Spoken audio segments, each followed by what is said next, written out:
Evening, everybody. Doggy addict. Doggy.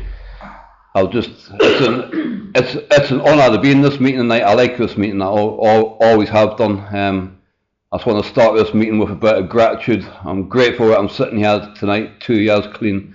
I'm grateful for everybody. There's a lot of people in this room who's helped me along my journey, where it's been a kind word, a bit of advice, or just showing me where they live and giving us inspiration. I'm grateful to live in Bournemouth. I'm grateful for fellowship. I'm grateful that I had the strength to ask for help. I always thought asking for help was a weakness, and it held me back a long time ago, but finally being broken enough to ask for help, it was the best thing I've ever done in my life, and I'm so glad I found the strength to do it. I'm getting a bit nervous.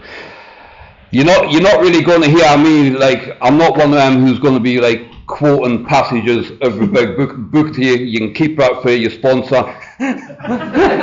For me, when I first came into these rooms, what done it for me was like listening to people like the same as me, who came from street homelessness to coming into these rooms broken, to building themselves up, becoming employed, having families, building up new businesses. No, that is what attracted me to CA.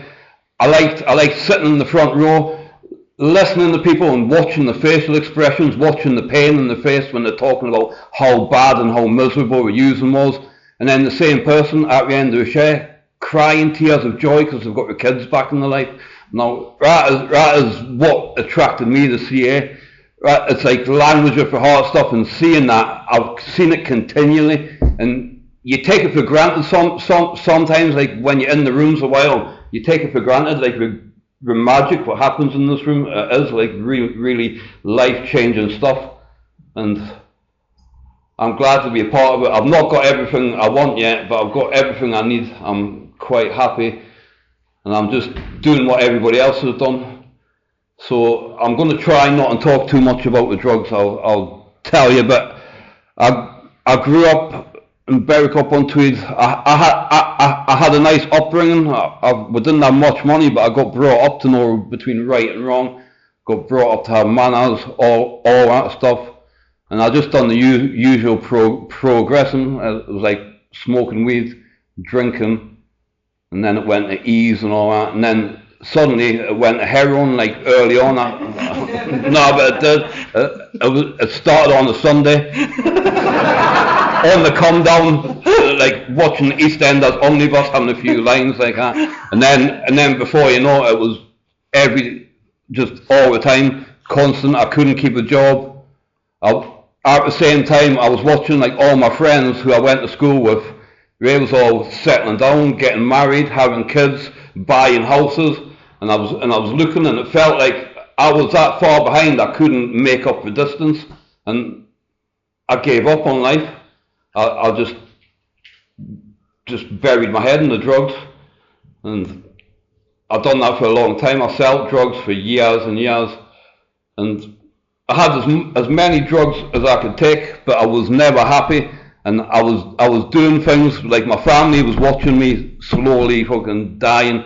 Like loads of my mates had died. My mum's probably sitting thinking, when's my son going to die? My mum used to say, no news is good news with you, because it's always police or ambulances, or just, she used to say that, and I knew I was doing wrong, and I couldn't stop myself, and that's what sort of gets you. It's like spiritual suicide, like doing wrong, and you know you're doing wrong, but you can't do anything about it, and then you try and bury your head in the drugs, and it just makes it worse. It just goes on and on and on. But yeah, so I've been to prison.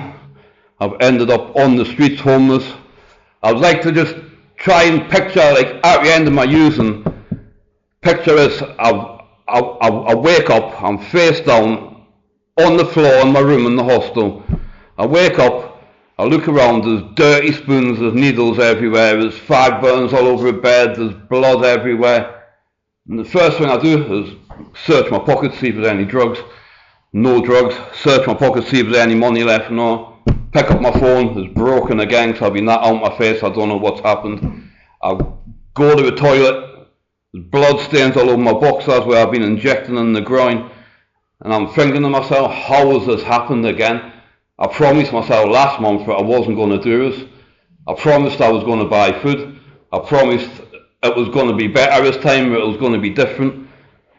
And then I would have to go and walk in the town to get my methadone. It was normally raining, you know, when you have bad days like that, it's normally raining and your feet feels like lead, and I was just trudging down thinking, and I couldn't look up, I couldn't look the world in the eye. I thought people could look and see right through me, right into me, like how broken I really was inside.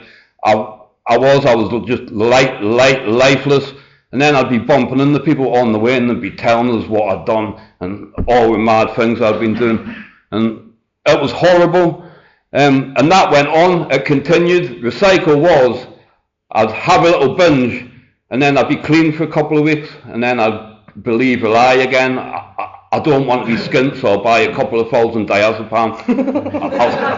I'll sell them, I'll buy shopping, and everything will be alright this month. But when the diazepam come, you test them, don't you? And then it's game over. I'm just having a £2,000 binge on crack for like a week, and then I'm skint, worse off than I would have been if I just kept my gyro. That's where the madness is, though. And it was horrible, and it went on like that, and I just couldn't see an end. Then the worst thing happened. My mum died. And like my mum has always been like, she always supported me even when I'd done wrong. She fell out with my dad because of it, and she always had my back. And when she died, I went to her funeral, and it was the worst day of my life. I cried, like I've cried uncontrollably. I've never cried, like I've been to loads of funerals, but I've been that numb, I've never cried. But when my mum, but I made a promise that day, like to myself and to my mum, I would try and change. I didn't know how I was going to do it, or I didn't know even if it was possible, but I knew. I said to myself, I'm going to try. And a funny thing happened from then. I was that broken, I went and asked Turning Point in Leicester if I could get some help.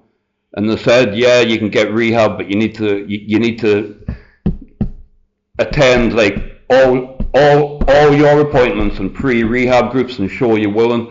And I did. I started attending appointments, and even that for me was massive. You had to freeze my methadone to get me in before, but I started going to appointments. I couldn't stay clean, but I started doing what I had to do. And it took about 9 months. I had to go to CA meetings as well, and I'd like to tell you about my first bit of hope in the CA meeting. I went in, and there was all talking, like, it was like foreign. It was talking about God, about the steps, resentments, all that, and I can't really remember what got said, but what I can remember is I seen the receptionist from Turning Point sitting there, and I was like, what's she doing here? So I always thought she was a straight head, and she was always happy behind the desk, all like professional. And but I spoke to her like after the meeting, and she went, I'm a cokehead and alcoholic, and that just blew my mind out, and that there was that one bit of hope that maybe this stuff works. And like I said, I've came here and I continue to hear these stories of hope, and like that's what gets me. I went to detox. That was quite well. That was bad. I said to the doctor on detox. He went. I went, doctor, this detox is a bit too fast. And he went, you're from up north, you'll be all right. Half of me was like taking it as a compliment. I'm hard, you know what I mean? But your other half is like, is that your medical opinion? Where's the diazepam? But I'd done that, and I ended up going to treatment, and I thought I'd be all right after I'd done the detox, but it got worse. It got really worse, and I just could not sleep. I was lying in the couch, like in the treatment centre at night. Everybody else had went to bed, and I was just staring through the conservatory at the moon. And I couldn't watch the TV. I couldn't concentrate. Oh, it was horrible. The only thing that kept us going, I used to sing this little song. It's going to be a long night. It's going to be a hard night on the night train. And there was them bits of comedy that kept me going.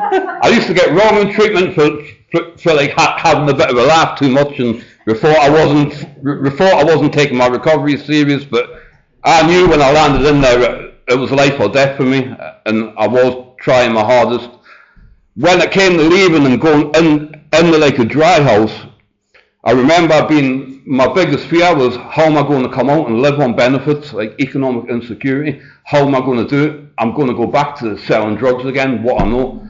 But turns out I had the knowledge like all along. Like when I moved to my first flat in Newcastle, my mum sent me a letter, and it was like a little how-to to live on a budget, like pay your rent, pay your electric first, and it was all like buy like bags of potatoes, and you've always got chips to make and stuff like that.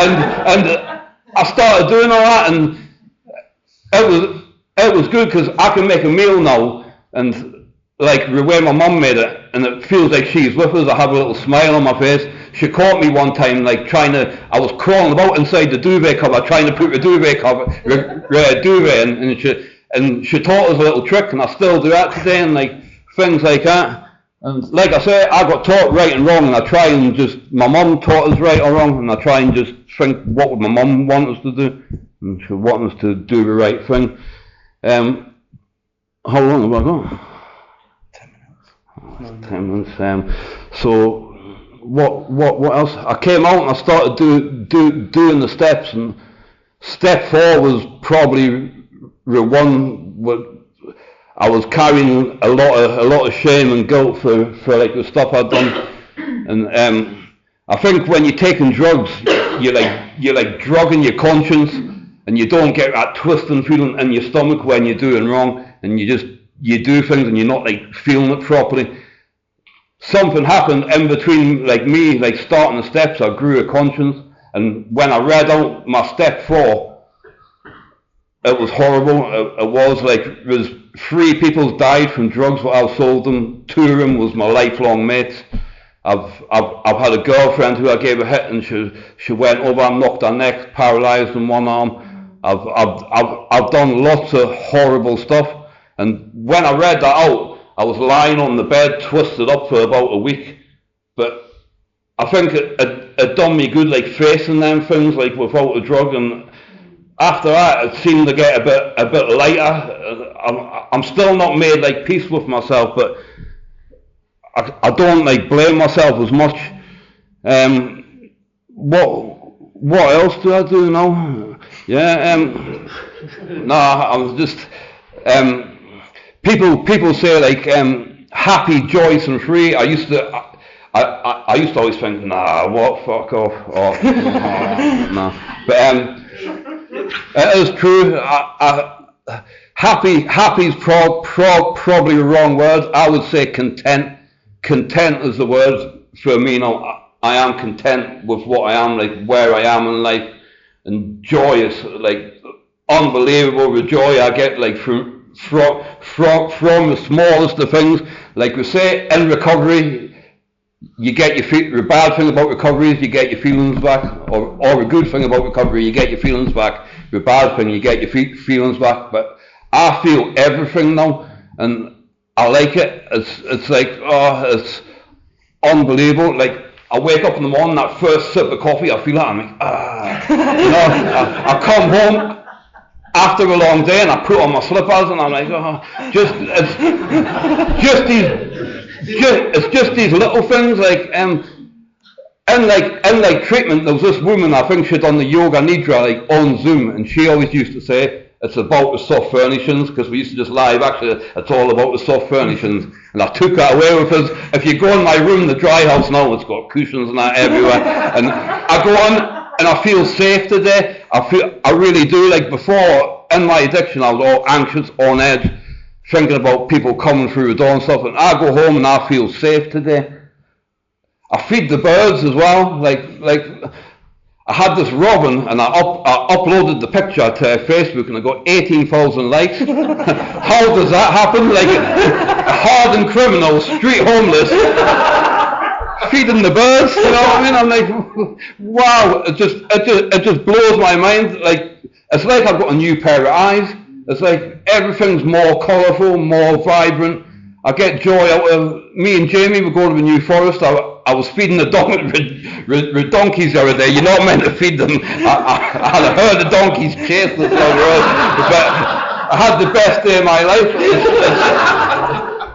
I get excited about the little things. I'm like a little kid.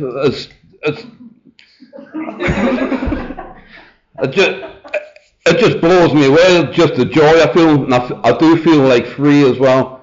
What do? I get up in the morning. Gratitude's a big one for me as well. We say if you forget the language of gratitude, you'll never be on speaking terms with happiness, and that is true. Gratitude. I wake up. I do mine in the morning. I get up and I do mine like 5 o'clock every morning, and it sets me up for the day before the rest of the world wakes up. It sets me up in a positive mood. It puts my head, like when I leave the door, I'm leaving in a place where of abundance and not of lack. And I'm grateful for the little things like I've just mentioned there, the slippers, just the robins. I'm grateful for it all. Commitment as well, a big important one for me. Make no mistake about it. In my addiction, I was letting you down. Simple as that. But through like commitment is doing what you said you would do long after the mood you said it and it's gone. And I try and stick to that, and I go to my commitments no matter what, even when you're feeling like, oh, it's cold outside, or that. If you start making excuses, you start diluting your power a bit more, because if you make excuses, you're lying to yourself. But if you go when you don't want to go, you're building up your power. I think with commitment as well, it's taught me like how to live in life. Like I was great and I couldn't look people in the eye. It was horrible. I was standing there. It was, but slowly by slowly, you start building yourself up, and you start proving to yourself that you are the person you said you would be, and it works. And work as well, it transfers to work in the rest of your life, like turning up for work on time, turning up for appointments on time. I done some work, and that gave us a bit of self-worth, a bit of self-esteem. It's all been learning for me. I've got a lot of old behaviours. Like I used to say, this program softened me, but I think I was soft before. I used to operate in a world that didn't allow softness. I used to pretend to be hard when I wasn't. I've always been soft. I do like quite a bit for like the homeless as well, because for me, just stopping doing the bad things wasn't enough. I had to like actively go and try and do good things, just to try and balance them scales up a bit, because I've done a lot of bad things, and by doing that, it sort of built myself up as well. I don't think I'm that bad a person now. I do it because I've been homeless. It was a funny thing. I was doing a share like a couple of months ago, and there was someone in the audience. You said that earlier. There was someone at a meeting who said, I was on the street pregnant, and you came over and you gave us a bacon and sausage roll. And funny enough, this is a good thing about this story. That same woman came and helped us at Christmas to give out gift bags for the homeless, and she's doing well in recovery now. That is what recovery is about to me. Just little stories like that, like lights me up. How long have I got now? 1 minute. 1 minute. So I'll just finish it with thank you everybody for coming tonight.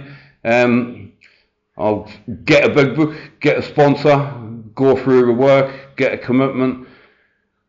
Just do the stuff. It does transform your life. It really is like magic. If it can work for me, it can work for anybody. And I'll leave it there. Thank you.